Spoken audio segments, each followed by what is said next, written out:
الحمد لله نحمده ونصلي على رسوله الكريم أما بعد فأعوذ بالله من الشيطان الرجيم بسم الله الرحمن الرحيم يا أيها الناس اتقوا ربكم إن زلزلة الساعة شيء عظيم وقال النبي صلى الله عليه الصلاة والسلام سبعة يظلهم الله في ظله يوم لا ظل إلا ظله إلى آخر الحديث أو كما قال عليه الصلاة والسلام सूरज ने दिया अपने शुआ उनको ये पैगाम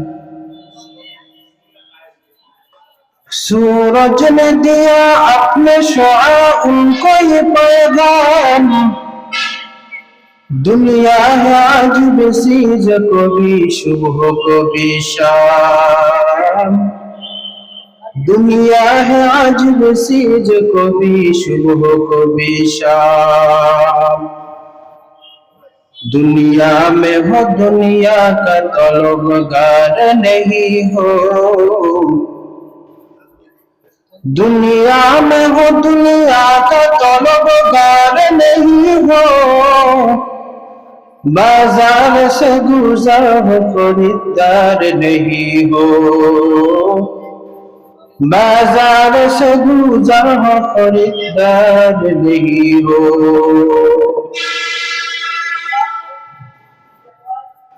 सर्वप्रथम সেই মহান রব্বে কারিমের দরবারে লাখো কোটি শুকরিয়া আদায় করি যিনি আমাকে এবং আপনাদেরকে বিভিন্ন অঞ্চল থেকে যাচাই বাছাই করে দিনী এক মজলিসে বসার তৌফিক দান করেছেন সেই রব্বে কারিমের দরবারে শুকরিয়া আদায় করি সকলেই পড়ি আলহামদুলিল্লাহ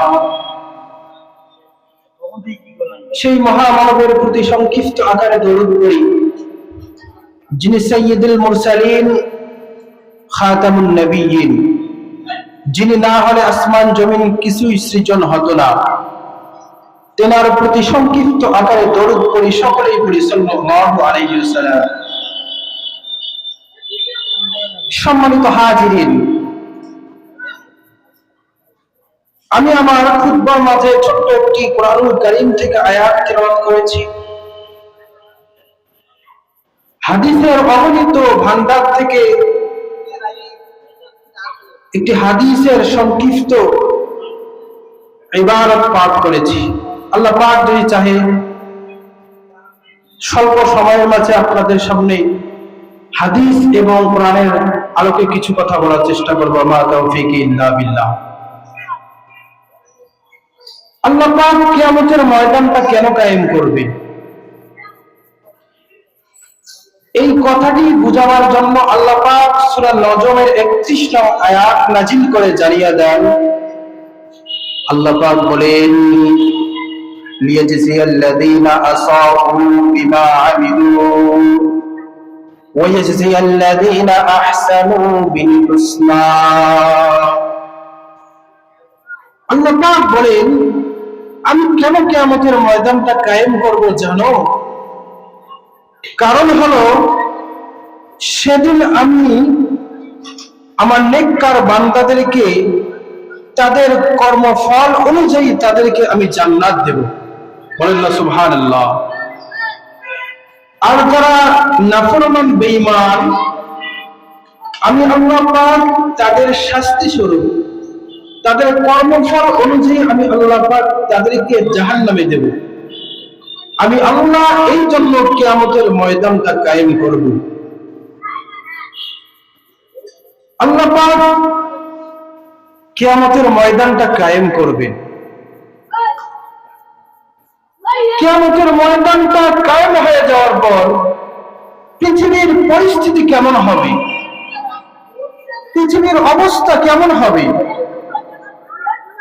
কিরকম ভয়ঙ্কর অবস্থা হবে, এই কথাটি বুঝাবার জন্য আল্লাহ পাক সূরা হজের 1 এবং 2 নং আয়াত নাজিল করে জানিয়ে দেন।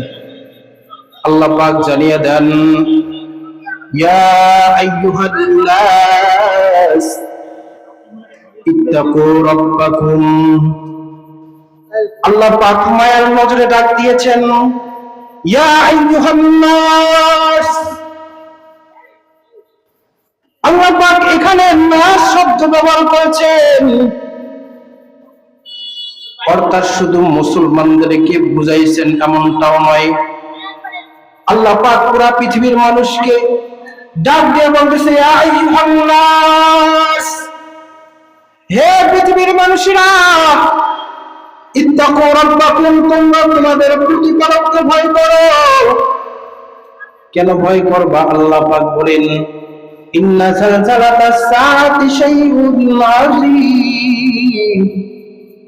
আল্লাহ পাক বলেন, নিশ্চয়ই কিয়ামতের ভয়ানক কম্পনটা একটা বড় ভয়ানক বিষয়।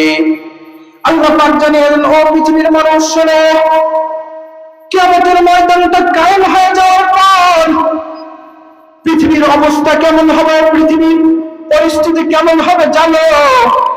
আল্লাহ পাক বলেন, ইয়াউমা তারাউনাহা তাযহালু কুল্লু মুরজিআতিন আম্মা আরযাআত। এর আল্লাহর গোলাম, পৃথিবীর অবস্থা কেমন হবে আল্লাহ পাক জানিয়ে দেন। সেদিন দেখবা দুগ্ধ পানকারিনী মা দুগ্ধ পাই সন্তানের কথা ভুলে যাবে। এই আল্লাহর গোলাম, একটু মনোযোগ দিয়ে শুনেন, কথাগুলো ভালো করে বুঝবেন। পৃথিবীতে মা সবচেয়ে দুগ্ধ পানকারী সন্তানকে বেশি ভালোবাসে, কিন্তু আল্লাহ পাক জানিয়ে দেয়, ও পৃথিবীর মানুষ, সেদিন ওই দুগ্ধ পানকারিনী মা কিয়ামতের ভয়ানক দৃশ্য দেখার কারণে দুগ্ধ পাই সন্তানের কথা ভুলে যাবে। আল্লাহ বলে, শুধু তাই নয়, ওয়া তাযাউ কুল্লু যাতি হামলিন হামালাহা। ও পৃথিবীর মানুষ জানো সেদিন কি হবে? সেদিন গর্ভবতী মহিলার কিয়ামতের ভয়ানক দৃশ্য দেখার পর গর্ভবতী মহিলার অটোমেটিকলি গর্ভপাত হয়ে যাবে। এরে আল্লাহর গোলাম, শুধু তাই নয়, আল্লাহ পাক জানিয়ে দেন, ওয়া তারান নাসা সুকারা। এর পৃথিবীর মানুষ সেদিন দেখবা মানুষগুলো মদ্যপান অবস্থায়, মাতাল অবস্থায় পড়ে থাকবে। তোমাদের অন্তরের মধ্যে এরকম ভাব আসবে, মনে হয় মানুষগুলো মদ্যপান করার কারণে মাতাল অবস্থায় পড়ে আছে। এর আল্লাহর গোলাম, আল্লাহ পাক জানিয়ে দেন, না না, তোমাদের ধারণা একেবারেই ভুল। ওয়া মা হুম বিসুকারা, তারা মদ্যপান করার কারণে মাতাল অবস্থায় পড়ে আছে এমনটাও নয়। আল্লাহ পাক জানিয়ে দেয়, এই সকল লোকেরা কিয়ামতের ভয়ানক দৃশ্য দেখার কারণে মাতাল হয়ে পড়ে আছে। এর আল্লাহর গোলাম, কিয়ামত শুরু হওয়ার আগে দুনিয়ার কি অবস্থা হবে আল্লাহ পাক অপর আয়াতে জানিয়ে দেন, ইজা যুলজিলাতিল আরদু জিলজালাহা। কিয়ামতের আগে জমিনের কম্পন শুরু হয়ে যাবে, জমিন কাঁপতে শুরু করে দেবে। জমিনের কম্পন দেখার পর ওয়াকালাল ইনসানু মা লাহা, মানুষ বলবে, হায় হায়, জমিনের কি হলো? জমিন কেন কম্পন শুরু করে দিয়েছে? জমিন কেন কাঁপতে শুরু করে দিয়েছে?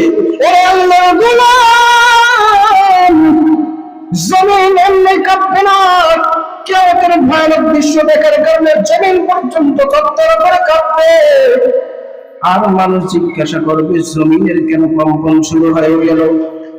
ওয়া আখরাজাতিল আরদু আসকালাহা, এরপর জমিন মানুষের ভেদগুলো আল্লাহর সামনে বলে দেবে। হাদিস শরীফের মধ্যে